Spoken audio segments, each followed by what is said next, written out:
We are at the Laboratory of Molecular Biology with Dr. Efren Santos. He's the head of the Molecular Biology Laboratory, CIBE, and he has a PhD degree in molecular biology. Dr. Santos, how is a normal working day for a researcher? Well, first of all, I would like to thank you for giving me this opportunity for this interview. How is the daily activities of our researchers? Normally, well, we arrive here in the morning around 8, 9 o'clock in the morning, and then first we have to, what I look is the emails, for instance, to check for all the communication from my boss, from my colleagues, from the other researchers in my lab, and abroad the lab also, for instance. We have collaboration also with other laboratories or entities in Ecuador or abroad, in Europe or in States. And then, well, I have a group that I'm in charge, so like junior researchers or thesis students, so I normally meet with them, see how is going on, the works, the research activity of them. They have to do some things or to change something in the protocols or to test new things, then I discuss in a daily basis with them. And then normally I also have other responsibilities here at CIBE. I'm in charge of that molecular biology area, so I have to be worry about all the equipment, for instance, that I have all the reagents needed for all the research activities, all the materials, and so on. And also because I have some projects, I'm the director, so I have to follow up those projects. I have to write some reports to the entity who gave us the money or the funds for that. So, and also discuss with other researchers scientifically what new topics, or also to look for new calls for funds, national or international, so we can have more funds to do more research. Okay. How do you get funds for research?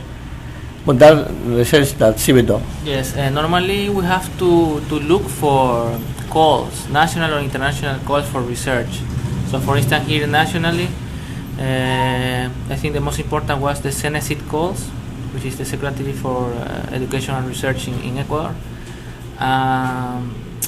So they have like from million to high budgets, so between hundreds of thousands of dollars up to millions of dollars for research from 2 up to 10 years, for instance. So then we have to look for the basis of these calls.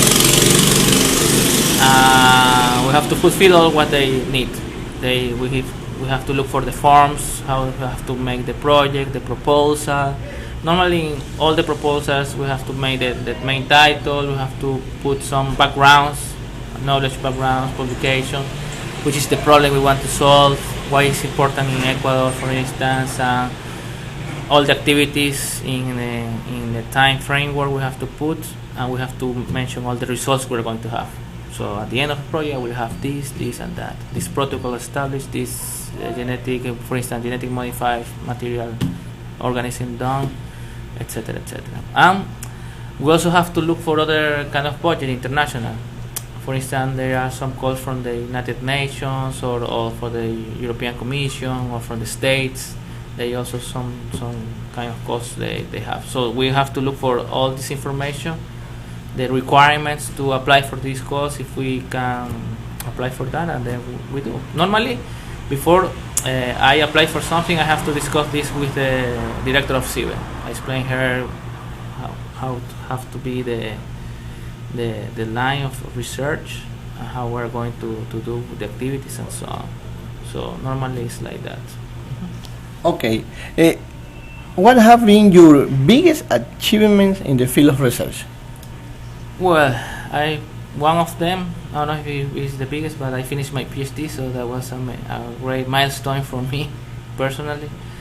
But then the research I've done here at CIBE in Ecuador, I think, was done in the framework of a CENESID project. We established the methodology for genetic improvement of banana and plantains through genetic modifications.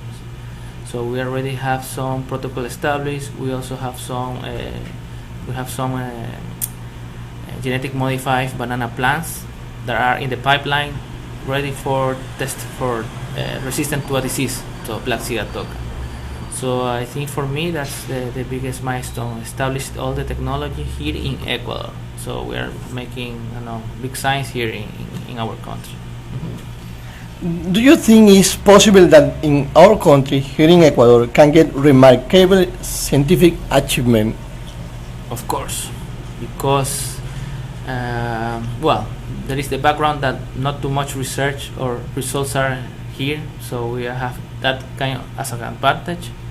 So we also have the climates, all the plants, all the organisms that can be only grown or cultured here. For instance, banana, they cannot be cultured in Europe, for instance. In this they have cold weather of the 4 seasons, for instance.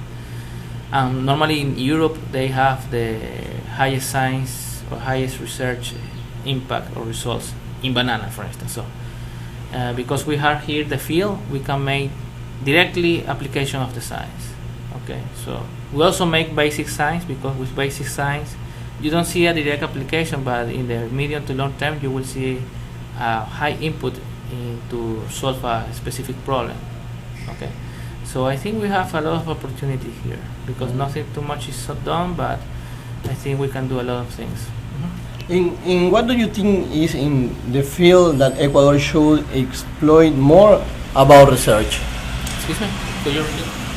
What do you think is the field that Ecuador should exploit more about scientific research? I think the biodiversity. I think Ecuador is now international, also nationally, that we have a lot of biodiversity. One of the highest or biggest biodiversity in the world per square meter, for instance, for area.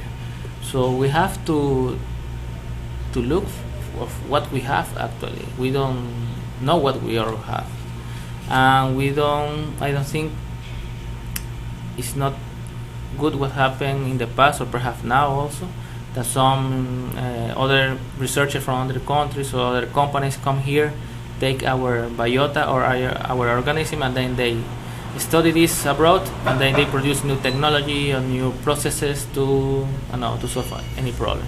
So I think we have to look in our biodiversity, look for unique things that only Ecuador has, and then try to exploit it for the wealth of mankind, or for everything, all the good things. Okay, and what advice can you give to the young people who have to be scientifics?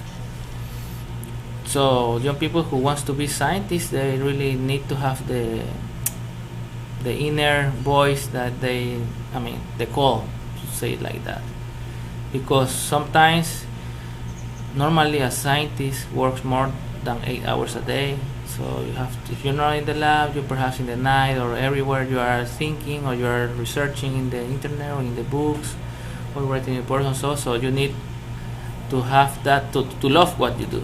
That's the first thing. If you don't love what you do, then you're not going to be a good scientist. So, and then try to have more confidence in ourselves. So not saying that okay, only the people from the States or from the Europe, they can do this. No, we also can do that here. We are equally or perhaps more smart than them. So, and then the other thing is that we have to change some paradigms here, because perhaps in Europe and the States they are more the science is more implemented. So all the chain to do science, this means all the management, the administrative things, the use of the funds and the application and so on is well established in these areas, in countries or states or countries in Europe. But here it's difficult sometimes, that explaining the people that we have to do this that could be basic science, basic research. They just want immediate action or something like that. So sometimes I think the paradigms have to be changed here in our places. So we have to fight for that. Okay, Dr. Santos, thank you for your time. Okay, thank you very much. Bueno, y mi almuerzo, mi cerveza, ¿no?